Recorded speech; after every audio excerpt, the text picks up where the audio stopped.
আর কোথায় গেল সেই মুসলিম দরদিরা? রোজার মাস আসলে মাথায় ঘোমটা দিয়ে একেবারে ভালোভাবে প্যাকিং হয়ে ইফতার করতে যায় সেই মুসলিম দরদি। মুসলমানরা কই? এখন কেন তারা মুখ খুলছে না? 650 বছর পুরাতন মালদা জেলার আদিনা মসজিদে নাকি হঠাৎ রাতারাতির ভিতর শিবলিঙ্গর আগমন। আমি হিন্দু ভাইদেরকে একটাই কথা বলবো যে শিবলিঙ্গ কোনো মূর্তি যাই হোক, সেটা কি মসজিদেই পাওয়া যায়? আর তো কোনো জায়গায় আমরা দেখি না যে ওই জায়গার থেকে কোনো শিবলিঙ্গ বার হয়েছে, ওই জায়গার থেকে কোনো মূর্তি বার হয়েছে। শুধু মসজিদে কেন শিবলিঙ্গের আগমন, মসজিদে কেন মূর্তি বার হচ্ছে? এটা আমার হিন্দু ভাইদের কাছে একটা প্রশ্ন। অবশ্যই নিচে কমেন্ট বক্সে আপনারা জানিয়ে যাবেন। শুধু মসজিদে কেন শিবলিঙ্গর আগমন, মসজিদে কেন মূর্তির আগমন? এটা হিন্দু ভাইদের কাছে আমার একটা প্রশ্ন রইল ছোট্ট। আপনারা অবশ্যই নিচে কমেন্ট বক্সে জানিয়ে যাবেন। মুসলমানরা তো কোনো দিন বলে না কোনো মন্দিরের সামনে গিয়ে যে এটা আমাদের মসজিদ।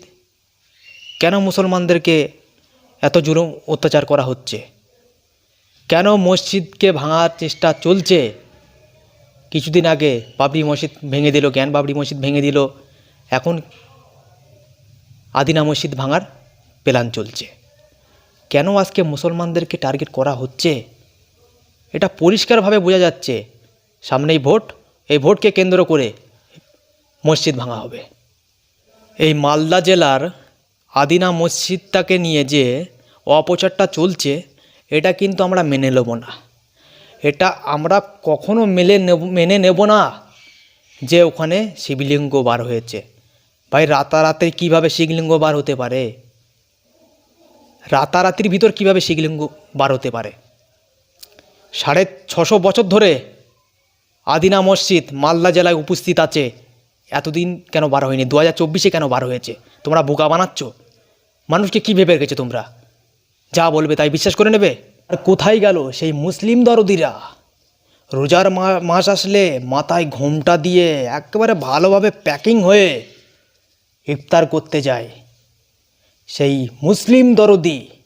মুসলমানরা কই? এখন কেন তারা মুখ খুলছে না? এখন কেন তারা এই মালদা জেলার আদিনা মসজিদ নিয়ে মুখ খুলছে না? তারা মুসলিম দরদি নাকি ভোট আসলে মাথায় ঘোমটা দিয়ে একটু ভালো করে মেকআপ টিপআপ করে মুখটা ভালো করে ফ্রেশ করে সবাইকে দেখাতে চাই, দেখো আমি মুসলিম দরদি। অতএও মুসলিম দরদি না, শুধু মুসলমানদের ভোট নেওয়ার জন্য মুসলিমদেরকে ব্যবহার করে। আর মুসলমানরা বোকা, তার কথায় বিশ্বাস করে তাকে ভোট দেয়। আজকে দেখো আমাদের পশ্চিমবাংলায় আদিনা মসজিদের পাশে পুজো করছে। কোথায় গেল সে মুসলিম দরদি? এখন কেন চুপচাপ আছে? বলে তো আমি মুসলিম দরদি। ভোট আসলেই মাথায় ঘোমটা দিয়ে মসজিদে গিয়ে বসে থাকে, মুসলমানদেরকে বলে আমি মুসলিম দরদি, আমাকে ভোট দাও, নাহলে তোমাদেরকে সর্বশেষ করে দেবে। এখন কেন সে চুপ আছে? এখন কেন সে কথা বলছে না মুসলিম দরদি? আমি তার নাম বলবো না, ইশারায় কিন্তু আপনাদের বুঝে নিতে হবে আমি যে কার কথা বলতে চাচ্ছি। আপনারা বুঝে নেই, এখনও সময় আছে, ভালো মানুষ দেখে ভোট দিন। আর আমি বেশি কিছু বললাম না। আপনাদের মতামত অবশ্যই নিচে কমেন্ট বক্সে জানিয়ে যাবেন। আমাদের ইউটিউব চ্যানেলে নতুন এসে থাকলে অবশ্যই চ্যানেলটিকে সাবস্ক্রাইব করে পাশে থাকবেন। আমাদের সাথে আল্লাহ আছে, আমরা আল্লাহকে মানি, অন্য কাউকে মানি না। আমরা আল্লাহ রসুলকে মানি, আমরা আর কাউকে আমরা মানি না।